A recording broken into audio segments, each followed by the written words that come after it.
Cubby Chatter Nation. Welcome to another episode of the Cubby Chatter podcast. I am your host, Coleman, and today we will be talking about what to expect this coming spring training schedule-wise, non-roster invitees, what players to watch and what stats to look for this spring, what Cubs players are going to the WBC, and injury updates.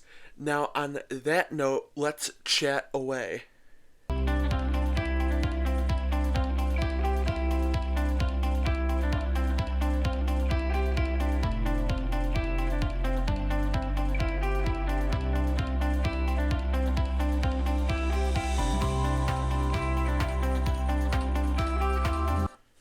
Thank you for joining me here on this edition of the Cubby Chatter podcast. Big day, first episode of the Cubby Chatter podcast. I'm very excited. We're going to be starting things off very strong here. And let us get into our first episode officially by starting off with what is the upcoming schedule for the Chicago Cubs spring training wise. What to expect for that. Here are the big dates to keep in mind. Today, February 11th, which is Wednesday, is when Cubs catchers and pitchers report for being able to do their workouts and all of that stuff, and that starts today. Next up is on the 20th, spring training starts. That'll be a big day, nice day, and very much looking forward to that. On March 5th, the WBC starts, and on March 17th, the WBC ends, and then spring training ends on March 24th, and the Cubs' regular season starts on March 26th, sorry. But the reason why I bring this up and is important is because there's many differences between this year and last year. Last year, the Cubs had to play March 18th, in Japan against the Dodgers, so we don't have to do that this year. But on the other hand, the WBC, which the last time the WBC was in 2023, but this year it's happening, and it will be taking place from March 5th to March 17th. So 8 Cubs players will be doing that for that time period. So we have to watch out for that they won't be participating as much in spring training as the other players. So those are the two main differences from last year that everyone should keep kind of an eye on, so everyone understands that kind of stuff. Coming up next with the non-roster invitees. This is one of the biggest parts in spring training before it starts, because last year, Brad Keller was a non-roster invitee, and look where he went. Now he's a Philly and is making a lot of money because he had an absolutely phenomenal year last year. So you have to keep an eye on some of these players. And here are the players that are joining the club. There's 18 of them, and they are Jeff Brigham, Grant Kipp, Corbin Martin, Connor Noland, Connor Schultz, Colin Snyder, Trent Thornton, Jackson Wiggins. Those are the 8 pitchers that are going to be participating. And out of those, Jackson Wiggins is obviously a top 30 prospect in MLB. In my opinion, I don't actually know what he is in reality, but I'm pretty sure he's probably a top 30 if I were to guess. Those are the 8 pitchers, and that includes starting and relief pitchers. Relief pitchers are the most important to look out for, and actually starting pitchers too. Those are the main people to look forward to spring-wise based off of getting the non-roster invites. You have plenty of examples in the MLB of pitchers that got the non-roster invite that are somehow now, well, I shouldn't even say somehow, that are great players. And that's important to know because you have the option now you have the real, you can watch it for the players and how they perform. And I'll get into this on the next topic here coming up in a second. but it's not about results. Just keep that in mind. I'll get into more than that in a second. But for the 4 infielders that the Cubs are bringing to spring training, that is Scott Kingery, Jonathan Long, BJ Murray, and Jefferson Rojas. Those are the 4 infielders. BJ Murray, Jonathan Long, and I'm pretty sure Jefferson Rojas all have been up there before for spring training, so nothing new there. Scott Kingery is a new name for me at least. The 3 outfielders that we got, Brett Bateman, Dylan Carlson, Chas McCormick. 2 of those names are pretty big, and I'll explain that and what players to watch for. And the 3 catchers that will be non-roster invites are Ariel Armas, Christian Bethencourt, and Casey Opids. I can never pronounce names right, and you'll learn that very quickly from listening to these podcasts. So just keep that in mind. Now, what players to watch this spring training, and why, and what stats to look at for, in general, all of the players in spring training. There's multiple different players to watch for. First off, because I'm not going to be able to get into the bullpen names because I don't have them off the top of my head, but for all bullpen arms that will be participating in spring training, those are must-haves to look at. Like I said before, you have plenty of examples of pitchers that were non-roster invites that become good bullpen arms. Like for last year, for example, you have Brad Keller. So those are arms to look forward to. Now, stat-wise, to look at those players is very important also, because you don't particularly care about results. And the reason why you don't care about results is because you care really mostly about, I'm forgetting the name now. You forget, or well, I should say, you need to look at, by the way, I'm recording this very late at night, so that's why my brain is basically off. You have to look for execution. When you look at execution, that is what you need to look forward to and then kind of compare from that. Because results, you can have great results in spring training and it means nothing, and you can have horrible results in spring training and it also means nothing. So it's really the execution that needs to be looked at for spring training, especially in the pitching staff. And a few more notes on the pitching staff. It's the pitches and the pitch types, and then the velocity. Those are the other main kind of things for what to look at for bullpen and starting pitching staff. Those are the very main important things, like I said, to look at. Coming up next, player-wise, I'll get to the outfielders, actually. I'd look at Jefferson Rojas, or not Jefferson Rojas, I'm losing my mind. Chas McCormick, I have a list in front of me.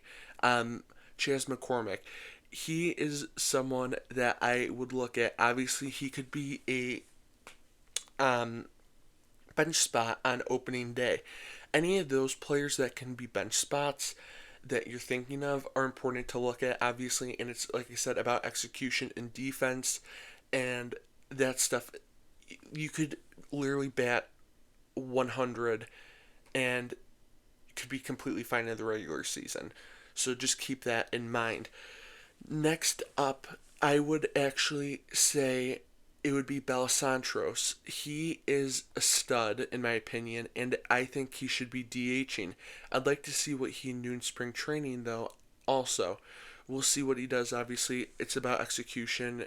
If he has great results, I'm sure I'll be excited, even though I probably shouldn't be, because results don't matter. But, you can look into those things. Next up, then, is Edward Cabrera. Edward Cabrera, we got him in the offseason with the trade for the Marlins.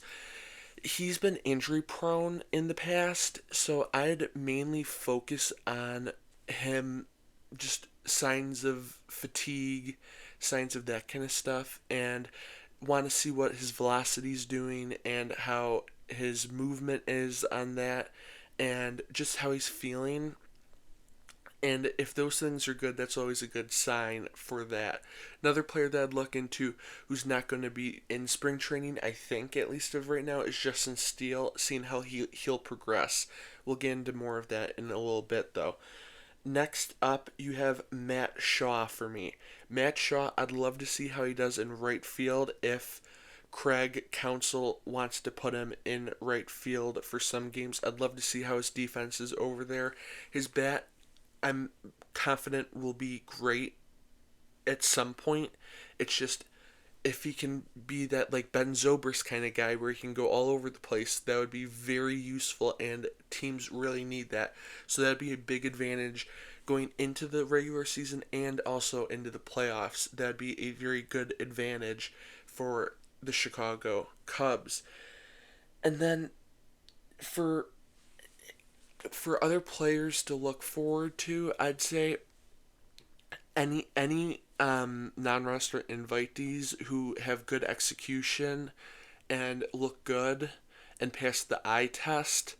Um, I'd watch those guys and see what happens and kind of track how they progress throughout spring training, and if they are in the minor leagues, see how they move forward from there and see if they could be a bench piece or a call up in September. Those are important things. Obviously, that's a far way away, but those are important things to kind of get a sense of. And I will be getting sense of that for you guys, so you don't particularly have to. Um, like I said, stat wise, defense is important. Obviously, a lot of guys aren't going to be diving after balls like the season depends on it in spring training, which I would tend to agree with not doing that. Um, so obviously defense, they might be not going full force at it as they shouldn't be going for full force, but you can kind of see how the defense is looking. Obviously, our defense as the Chicago Cubs is going to be a very solid group of guys for sure. They're going to be, I think, one of the best, and that's not just as a Cubs fan saying that. They got a lot of good talent there. Moving on to one of the final things of today's episode. I know this is shorter, and I'll get into the schedule for what I'm expecting to do after I finish up these talking points. But Cubs players in the WBC, there's 8 official, well, I should say 8 players total. That's going to be it. And it is Alex Bregman, Matthew Boyd, PCA, Seiya Suzuki, Jameson Tyone, Miguel Amaya, and Daniel Palencia. All those guys are going to the WBC, which that's great for them. Bit worrisome for me and Cubs fans all over because of the fact that you just don't want people to get injured, especially pitchers. And Miguel Amaya did have a lot of injury issues, so he's one to look at for not wanting to get injured. All of the guys you don't want to get injured, obviously. But pitchers especially, you don't want injuries there. That'll be something to look forward to watching them play, obviously. But still, you don't want them to get injured, especially before the season. Well, you know what I mean. You don't want to get them injured at all, but especially this time of year. And then injury updates for right now. Everyone who was injured last year, like Cade Horton and Kevin Alcantara, all of those people, they're all fine now as of recording this Wednesday. And that's obviously good. The only one that's not fully back is Justin Steele. Is Justin Steele, and he is on the right pace for sure. He's doing bullpen already. He's moving around. He's doing all of that. He should be back May or June. It sounds like he wants to be back even earlier.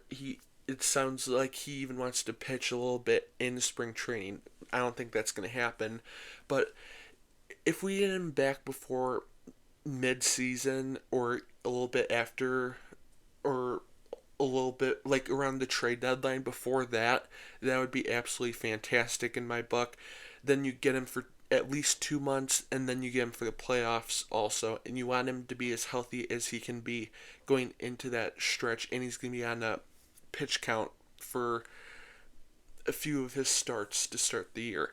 So that's something to keep in keep looking at, and that'll keep on developing as we get closer to the regular season and closer to his return date. But I hope you guys enjoyed my first episode of the Cubby Chatter podcast. Sorry if the audio quality's bad. I'm still trying to figure all of that out. It's a work in progress. I will be trying to post every single day during the season, obviously, not on weekends. But the schedule as of right now will be for spring training. It'll be Monday through Friday. During the regular season, Monday through Friday. I'm going to try to start posting very often, starting right around now. And if it doesn't start this week, it'll definitely be next week. And then I will be in Arizona actually for Cubs stuff from February 20th to March 2nd. And then I'll be back recording videos and all of that after that break and watching some Cubs games in Arizona. But I hope you guys enjoyed this podcast. Make sure you do whatever the platform says to do. Follow, share, get this out to as many Cubs fans as possible. It's always good to have information from all different sources and get up-to-date information, which is what we'll be doing here. So thank you guys so much for listening, and I hope to see you all next time. Goodbye.